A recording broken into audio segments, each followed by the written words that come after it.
Caught my wife on a date with her affair partner while she claimed she was visiting her mom. I took photos and destroyed her life in court. I, 37M, manage a small vehicle repair shop in a suburban area, a job that keeps me grounded in hands-on tasks. My wife and I married 8 years ago after a whirlwind romance. Early in our relationship, she was warm, affectionate, and gave me the impression we had an unbreakable bond. Over time, though, she started exhibiting behaviors that made me question her loyalty. She would come home late without explanations, hiding her phone screen whenever I walked by. I tried to overlook these warning signs because I wanted our marriage to work. We rarely fought, but tension simmered beneath the surface. My wife began taking frequent weekend trips to visit her mother, or so she claimed. I had no reason to doubt her stories until one fateful Saturday evening. She told me she was driving over to her mother's house for a weekend stay, saying her mother had not been feeling well. I offered to join, but she insisted she needed quiet time alone. Something in her voice sounded off. I decided to check for myself whether she was really going where she claimed. After she left, I waited an hour, then slipped into my car to follow the route she normally took. A few miles out, she turned in a completely different direction. I stayed behind, keeping a safe distance so she wouldn't suspect I was trailing her. After several turns, she pulled into a fancy restaurant's parking lot. I sat there stunned as she stepped out and greeted a man waiting by the entrance. My heart raced. I recognized him from a brief encounter months back.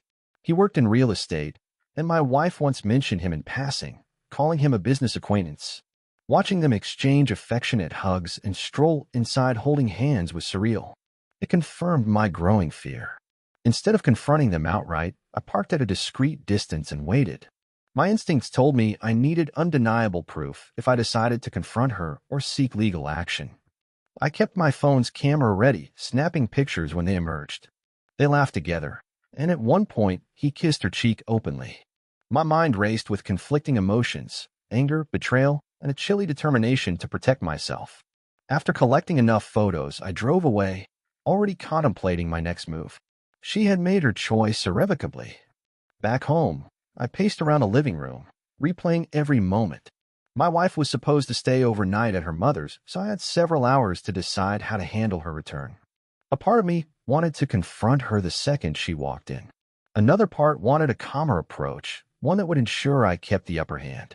I transferred the photos from my phone to a password-protected folder on my computer, anticipating that they could be crucial if this went to court. I realized I needed legal advice. The thought of divorce loomed, but I wanted to be prepared. I contacted a lawyer early the next day, explaining the situation and booking an appointment. My life had changed drastically overnight. Shock had replaced any lingering doubt. When my wife returned that Sunday evening, she acted unusually cheerful, claiming her mother felt better after a restful weekend. I watched her carefully, noticing how she avoided eye contact when describing the so-called family dinner. At one point, she reached for my hand as if testing my mood. I played along, not letting her suspect what I'd witnessed. The duplicity in her voice made my stomach churn, but I needed to keep my advantage. That night, she went to bed early. I stayed up, drafting questions for my lawyer. Each question focused on how to protect my interests. I wasn't just hurt, I felt determined to ensure justice. Betrayal had a way of sharpening my resolve. I wouldn't let her lies destroy me. Anger fueled me, silent but absolutely certain. On Monday, I met my lawyer during lunch break. We sat in a modest office, walls lined with law textbooks. I handed over the photographs I'd taken, explaining the deception and how I discovered it. He asked whether we had any prenuptial agreements. We did not. He then outlined my options for filing for divorce on ground of adultery under our state laws. He cautioned me that courts often require substantial proof before assigning fault. I felt a grim satisfaction knowing I had photographic evidence. He recommended that I gather more details if possible: text messages, suspicious bank statements, or anything confirming she spent money on her affair partner.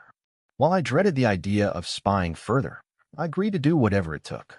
My resolve now overshadowed any hesitation. That evening, I returned home determined to act normal. My wife greeted me with a casual smile, asking about my day. I shrugged, saying it was busy but fine. I hid my mounting anger, waiting for her to slip up. Later that night, as she showered, I checked her phone. She kept it locked, but a notification flashed across the screen, a message preview from the same man. He wrote something about missing her, though the content was partially concealed. I quickly stepped away before she emerged. My suspicions hardened. In the following days, I pretended everything was ordinary, but I watched for every clue. She whispered on the phone in the kitchen or typed rapidly while glancing over her shoulder. Guilt tainted her every move, yet she kept lying. One Friday afternoon, she claimed she needed to buy groceries. Instead of heading to the local market, she drove toward a neighboring town. I followed at a distance, adrenaline coursing through me. She parked outside a small cafe, and within minutes, her affair partner arrived. They shared coffee and talked animatedly, oblivious to my presence across the street. I snapped more photos, capturing their easy intimacy. At one point, he leaned in to whisper something, and she laughed. My chest tightened, but I refused to confront them yet. I wanted a watertight case. I felt like a detective collecting every piece of evidence. Once they parted ways, I returned home, mind reeling with possibilities. The time for direct action was drawing near. No more hesitation would hold me back now. That weekend, I compiled every photo, date, and detail into a folder. My lawyer recommended drafting a timeline of her deceit, complete with any supporting messages I could find. With steady resolve, I combed through her phone bills, spotting calls and texts to unfamiliar numbers. I saw how frequently she contacted him, often late at night or during her supposed family visits. My lawyer assured me the evidence was strong. We prepared the divorce papers, citing adultery. I felt both anxious and oddly liberated. Though heartbreak loomed, I refused to stay chained to someone who betrayed our vows so easily. My wife's sense of entitlement had no limit. She believed she could treat me like a fool and still demand love. That illusion was over. She would soon face legal justice. On a Tuesday night, I confronted her. She was on the couch, casually scrolling through her phone. I stood in front of her and calmly said we needed to talk. She glanced up, vaguely annoyed. When I mentioned divorce, her eyes widened in disbelief. She demanded to know why I would consider such a drastic step. I told her I knew about her affair, that I had proof, and I intended to file for a fault-based divorce. Her first reaction was outrage, calling me insecure. Then she changed tactics, sobbing that she was lonely, that I worked too much, and that her mother's health issues weighed on her. I saw through the performance. She wanted me to pity her, but my patience had run dry. More excuses could shield her. She shifted into anger again, accusing me of being heartless. She said I was invading her privacy and that she deserved happiness. I countered that marriage vows demanded honesty, and she had shattered that trust. She screamed that I was overreacting. It was just a harmless friendship. I shook my head, quietly letting her know I'd seen them kissing multiple times. Her face fell. She realized she couldn't deny it any longer. That's when she tried bargaining. She offered to end the affair, to attend counseling, even suggesting we take a vacation to reconnect, but my mind was set. I calmly explained that I had already contacted a lawyer and intended to proceed. She hurled an insult, then stormed into the bedroom, slamming the door behind her. Remorse was hollow.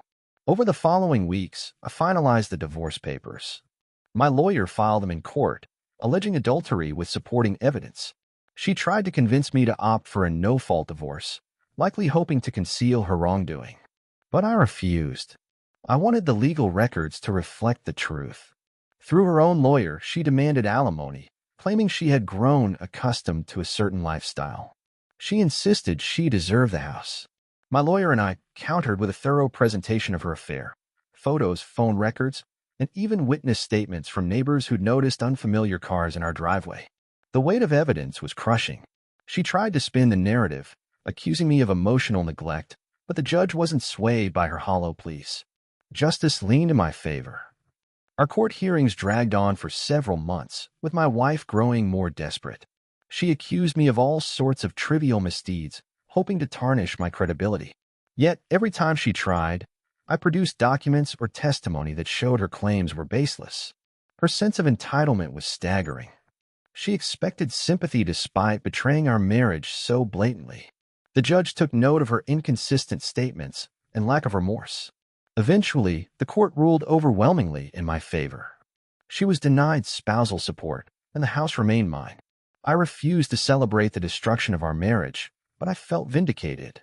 She had tried to manipulate the system to her advantage, only to find that her lies carried a steep price. Her downfall in court was completely self-inflicted. Undeniable. In the aftermath, she attempted to contact me repeatedly, begging for another chance. She claimed she had made a grave mistake and wanted to atone. I refused to engage. Her betrayal was too severe. Friends and relatives asked me if I regretted taking such a hard line, but I felt it was necessary. Allowing her to walk away without consequences would have only prolonged my agony. I learned she tried to move in with her affair partner, but that relationship crumbled under the weight of public scrutiny. He apparently wanted nothing to do with the scandal. She found herself isolated, forced to downsize her lifestyle significantly. Meanwhile, I focused on rebuilding my life, free from the constant suspicion that had plagued me for so long. The future felt brighter now. Though I experienced moments of sorrow, I recognized that pursuing justice had been essential for my own well-being. My wife underestimated my resolve, believing she could lie indefinitely and still maintain control. She tried to play the victim, but the facts proved otherwise. Through the legal battle, I discovered a reservoir of determination within myself. I refused to be humiliated or exploited. The divorce decree granted me a fresh start, along with the satisfaction that her manipulative tactics led to her own downfall. People sometimes ask if I miss her. I don't. I miss the woman I thought she was, but that person never truly existed. Now, I'm determined to move forward, grateful I had the courage to stand up for what I deserved. In the end, truth prevailed decisively. Sometimes, justice demands difficult choices and painful truths. I learned that safeguarding my dignity mattered more than clinging to illusions of loyalty. Although heartbreak cannot be erased, I remained steadfast, proud I defended my worth. In exposing her lies, I secured my freedom and rediscovered my self-respect. True closure arrived.